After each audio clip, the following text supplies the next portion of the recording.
Hey, this is Unit 4, Energy and Living Things, looking at glycolysis and fermentation. These are the first, glycolysis is the first step of cellular respiration. Fermentation is something we'll talk about. Okay, so cellular respiration is 3 reactions. You're like, where did fermentation come in? We're going to talk about it in just a second. Cellular respiration, 3 reactions, glycolysis, Krebs cycle, electron transport chain. These are things we talked about in a previous video. So today we're going to be looking solely at glycolysis. Remember, the purpose of cellular respiration is to break down glucose to make ATP. If you start at glucose all the way over on the left and follow the arrows, you get to ATP. You just got to make some other steps along the way. We're going to talk about those steps. Today, first we need to talk about this mitochondria. Here it is. So the mitochondria is the site of cellular respiration. Glycolysis actually happens outside the mitochondria. It happens in the cytoplasm. All living things do that. I'll mention that again probably in this video. But here's the mitochondria. A couple points I want to mention to you. First, there is the matrix. The matrix is so mitochondria has 2 membranes, has its own ribosomes, DNA, very similar to chloroplast in that regard, but that's about the only similarities.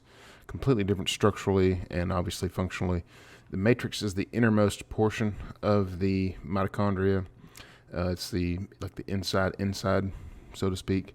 And the matrix is the site of the Krebs cycle. There is the inner membrane. There you can see that labeled there. The inner membrane is the site of the electron transport chain. And then I went ahead and labeled too the inner membrane space. That's the space between the inner membrane and the outer membrane. And this is going to be useful in the building of a concentration gradient to make ATP. In the electron transport chain, we'll talk about that later. Let's talk about glycolysis. I love this picture, mostly because it's upright. A lot of glycolysis pictures are kind of laying on their side, so to speak. And it has this nice little thing. So let's talk about glycolysis. Very simple process. At least is what we're going to cover. It can be incredibly complicated if you want to get into the details of it. We're not going to. What is the main purpose of it?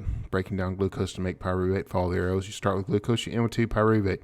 So you can see it happening here. We're going to break it down a little bit more in detail, though. We're going to break it down into 2 main phases, into the investment phase and the payoff phase. Investment means you're paying something in the hope that you're going to have a return, right? And so you can see what is the energy currency of the cell? It's ATP. So we're paying 2 ATP there at the beginning in order to hopefully get an investment or get a payoff on our investment. And so that initial 2 ATP is used to help break down glucose. That's all you need to know about it. And then the next part is called the payoff phase. And in the payoff phase, 4 ATP are made. And so we paid in 2, but we made 4. And so you could say that we netted 2 ATP, right? There's some NADH that's made as well. What is NADH? NADH is an electron carrier. And notice what is necessary to make NADH. NAD plus is necessary to make NADH. In fact, NAD plus is necessary for this entire reaction to take place. Without it, you can't have this reaction at all. We're going to mention that now because I'm going to come back to it later. Actually, now is later for the most part. But let's look real quick at there at that box at the bottom. I like that. 2 pyruvates are made. That's the important thing. Some ATP are made as well, and then those 2 NADHs are made. And that brings us to the next step. Oxygen. Is oxygen present? Well, if oxygen is present, this pyruvate that we made is going to go to the Krebs cycle in the mitochondria. If oxygen is not present, it's going to do something else called fermentation. But I make this point to say that oxygen is not required for glycolysis. And so all organisms on Earth do glycolysis. I said that earlier. I think I said it in an earlier video, actually. It's just making sure we understand that point. Probably a test question about it. And so you see there at the top, glucose to pyruvate. That's called glycolysis. If there's oxygen, that pyruvate goes in the mitochondria, does some stuff called Krebs cycle, etc. If there's no oxygen, then fermentation occurs. What is fermentation? Fermentation is a presence that happens in organisms when there's no oxygen present. The purpose of fermentation is to free up electron carriers in order or so that glycolysis can continue. What does that mean? Notice the step here. Notice the top there. It's glucose to pyruvate. That's glycolysis, right? 2 net ATP are made. You see those. 2 NADH are made. You see those. So oxygen is necessary for NADH to go and drop off its electrons. If there's no oxygen, NADH cannot drop off its electrons. If there's no oxygen, there's no NAD plus, right? Because NAD plus is what NADH turns to after it drops off its electrons. If there's no NAD plus, you can't do this reaction, right? That's what I was just saying. And so what fermentation does is it allows NADH a place to drop off its electrons so that NAD plus can go back and get in line for glycolysis again. This is not a very efficient system.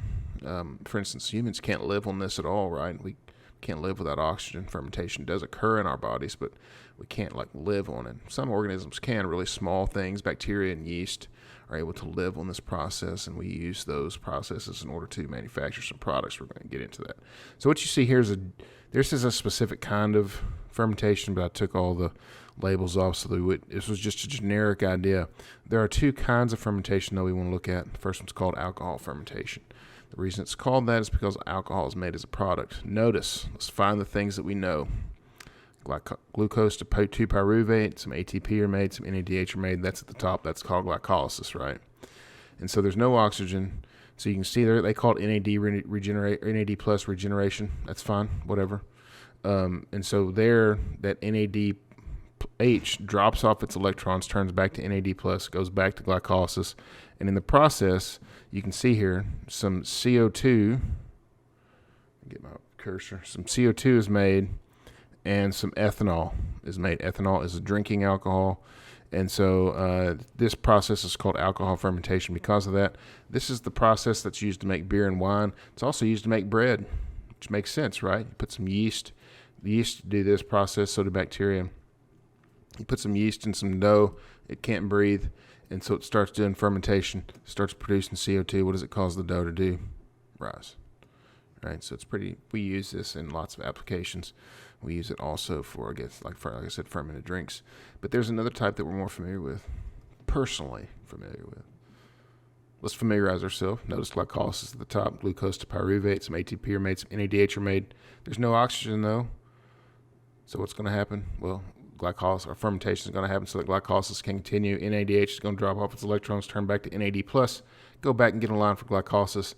And in animals, what happens is a lactate is made, or a lactic acid. Lactic acid is that substance that builds up in your muscles when you work out. Why does it do that? Because you're depriving your muscles of oxygen. Usually any kind of weightlifting activities or sprinting, so where there's a high oxygen debt that is being created, and so the muscles have to go into fermentation in order to keep up with the ATP needs. They can't do this forever, right? And so that builds up lactic acid. Acid builds up in the tissues, which is not good for them. It causes you to be sore. So actually moving can work that soreness out because it kind of gets the circulation happening and allows that lactic acid to move through the system. This is why stretching is so important after a workout as well. It allows the blood to keep flowing to kind of move that lactic acid out of the system. Why is it made? Again, big idea. Let's go back up. If there's no oxygen, fermentation is going to occur. What's the purpose of fermentation? Free up electron carriers so that glycolysis can continue. In yeast and in bacteria, it's alcohol fermentation, and in animals, it is lactic acid fermentation.